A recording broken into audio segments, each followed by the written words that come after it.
గుంటూరు జిల్లా డ్రగ్స్ సరఫరా చేస్తున్న ఇద్దరు వ్యక్తులను నల్లపాడు పోలీసులు అరెస్ట్ చేశారు. అంకిరెడ్డిపాలెం వై జంక్షన్ వద్ద మత్తు పదార్థాన్ని సరఫరా చేస్తుండగా పోలీసులు వారిని అదుపులోకి తీసుకున్నారు. అరెస్ట్ అయిన వారిని బెంగళూరుకు చెందిన విశాల్ సింగ్ చౌహాన్, బత్తుల శ్రీనివాస్గా గుర్తించారు. డబ్బులు వస్తాయని ఆశతోనే డ్రగ్స్ను సరఫరా చేస్తున్నట్లు నిందితులు అంగీకరించారు.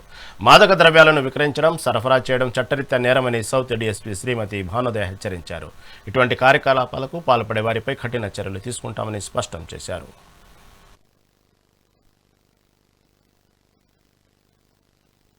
మధ్యాహ్నం 11:30 గంటలకి ఈగల్ టీం వాళ్ళు గ్రౌండ్ ఫీల్డ్లో ఉన్న వాళ్ళు ఇచ్చిన ఇన్ఫర్మేషన్ ప్రకారం నల్లపాడు పోలీస్ వాళ్ళకి 11 గ్రాముల MDMA also called as ecstasy and Mali drug అనే ఒక సింథటిక్ డ్రగ్ ఇద్దరు వ్యక్తుల దగ్గర నుంచి తీసుకోవడం జరిగింది. ఒకరు విశాల్ అనే వ్యక్తి ఏజ్ 23 ఇయర్స్ ఫ్రమ్ బెంగళూరు.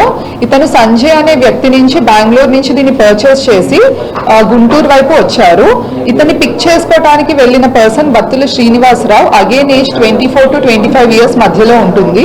వీళ్ళిద్దరూ కూడా దీన్ని తీసుకొని వెళ్ళి సాగర్ ఇంకా మొయినుద్దీన్ అనే ఇద్దరు వ్యక్తులకి ఇవ్వాలనే ఉద్దేశంతో దీన్ని ట్రాన్స్పోర్టేషన్లో తీసుకొని వెళ్ళడం జరిగింది. వీళ్ళిద్దరి పొజిషన్లో విశాల్ ఇంకా బత్తుల శ్రీనివాస్ అనే వీళ్ళిద్దరి పొజిషన్లో కూడా 11 గ్రామ్స్ MDMA డ్రగ్ దొరకడం జరిగింది.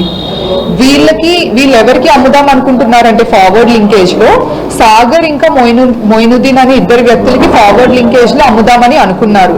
బ్యాక్వర్డ్ లింకేజ్ లో మాకు దొరికిన పేరు ఏంటంటే సంజయ్ అనే వ్యక్తి ఫ్రమ్ బెంగళూరు. ఇంకా ముగ్గురు వ్యక్తుల్ని ఎబ్స్కాండింగ్ లో ఉన్నారు ఈ పర్టికులర్ కేసులో. ఈ ముగ్గురిని కూడా మేము అప్రిహెండ్ చేయాల్సి ఉంది.